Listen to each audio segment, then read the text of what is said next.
नमस्कार, मैं हूं Parmeshwari Painkra. Welcome to my YouTube channel Painkra LLB में आपका स्वागत है। आज हम चर्चा करेंगे झारखंड के मुख्यमंत्री के बारे में।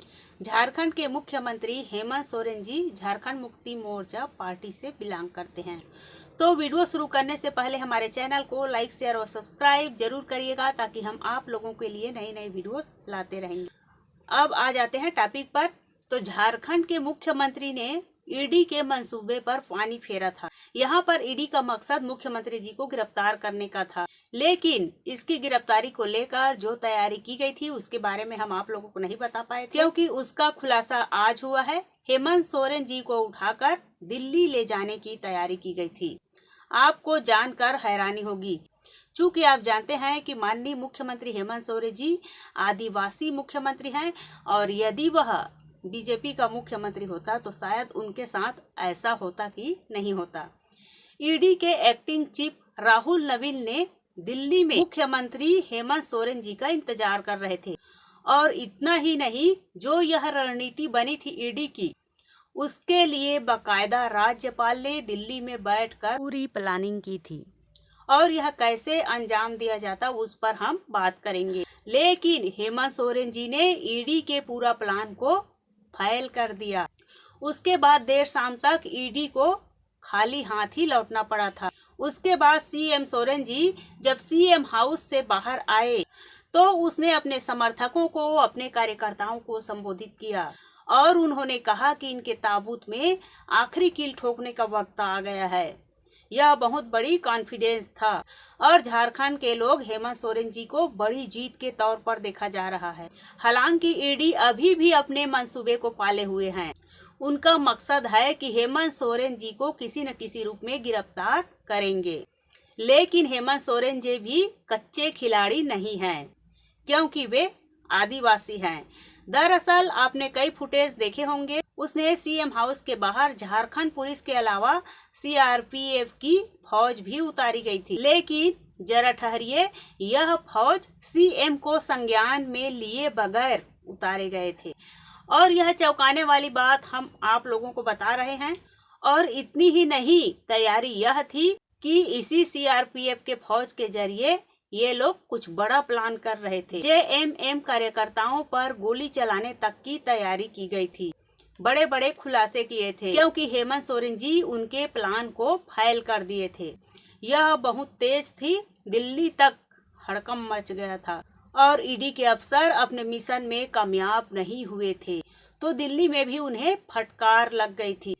क्योंकि जिस तरह से झारखंड में सीएम सोरेन ने घेराबंदी की थी, गोलबंदी की थी, इसके बाद ईडी के अफसरों की हिम्मत ही नहीं थी कि वे सीएम सोरेन को उनके आवास से उठवा लें। लेकिन उठाने का मकसद क्या था, तैयारी कैसी थी, यह अभी हम आपको दिखा रहे हैं। देखिए न्यूज 18 का एक्सक्लूसिव रिपोर्ट क्या है।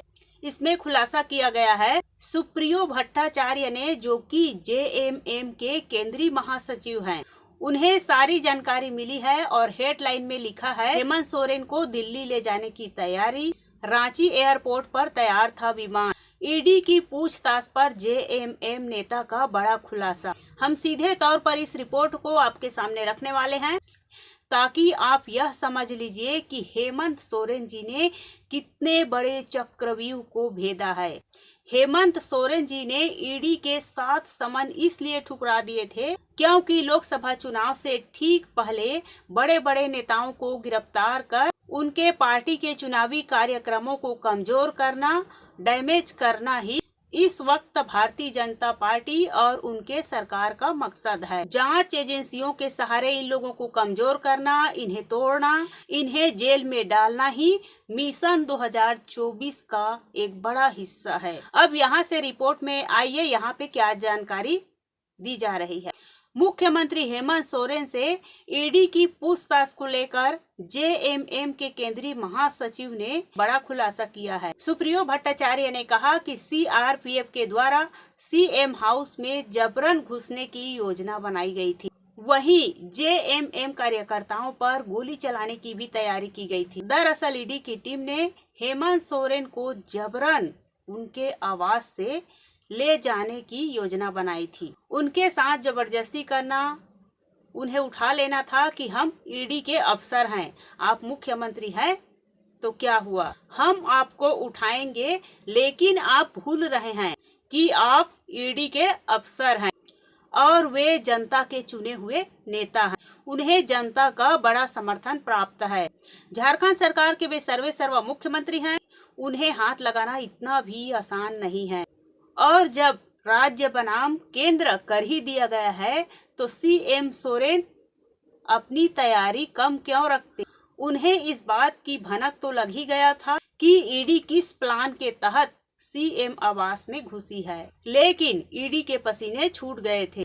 उन्होंने जब सीएम आवास के बाहर जब लोगों का जन सैलाब देखा और झारखंड पुलिस की जो सुरक्षा कर्मी जितनी वहां तैनात थी उनकी संख्या भी देखी, तो सीएम सोरेन किस तरीके से प्लान कर रहे थे वो ईडी के बस के बाहर की चीज हो गई थी। अब आगे देखिए ईडी की प्लानिंग को लेकर क्या बताया जा रहा है।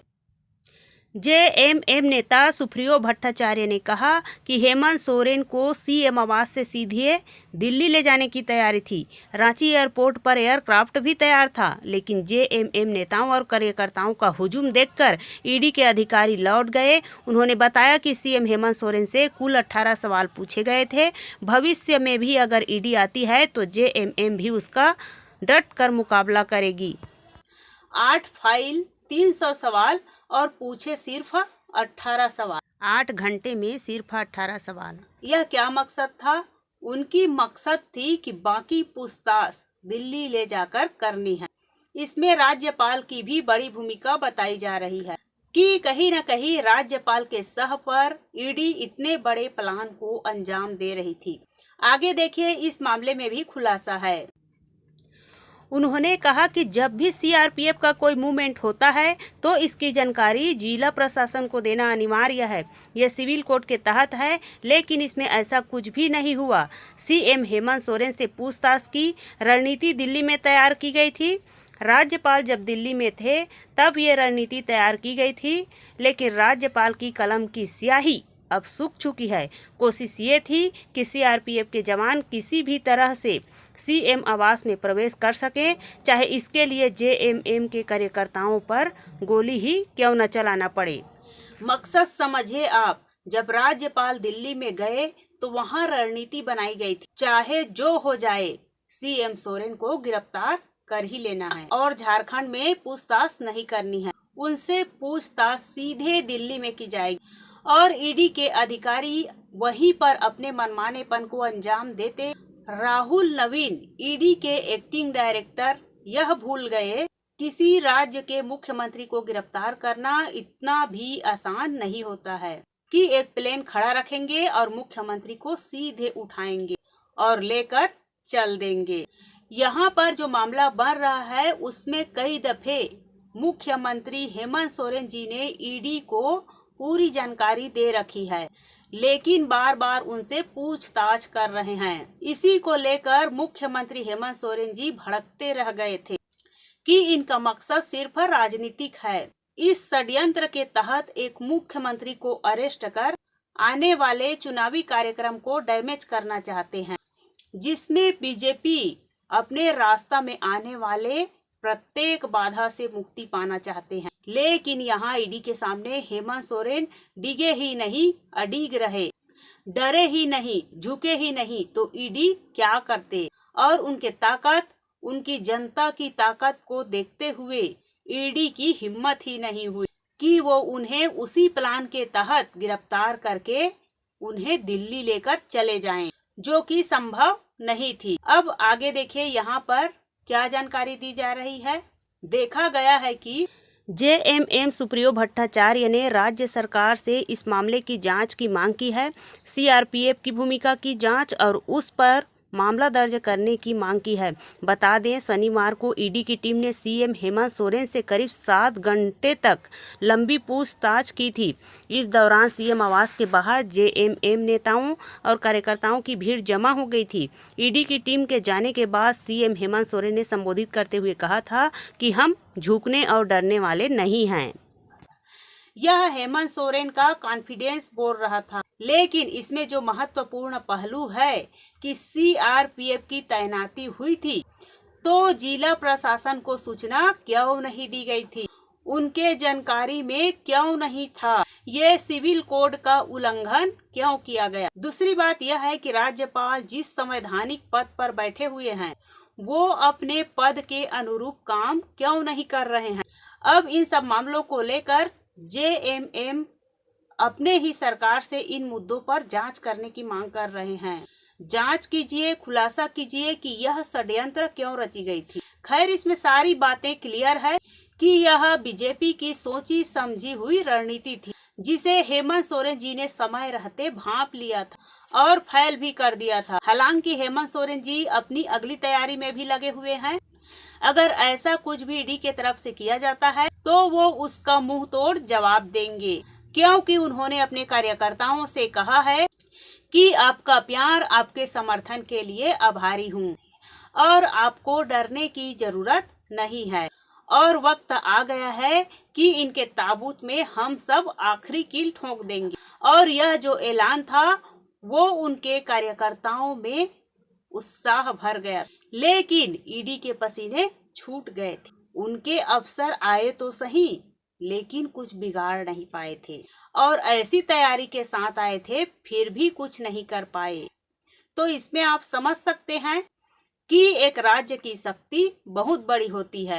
तो देखा आपने यह खुलासा कितना बड़ा है। तो इस प्रकार झारखंड के मुख्यमंत्री हेमंत सोरेन जी, जो कि आदिवासी है, उनके ऊपर कैसे अत्याचार हो रहा है उनके बारे में मैं आप लोगों को बता दी हूँ।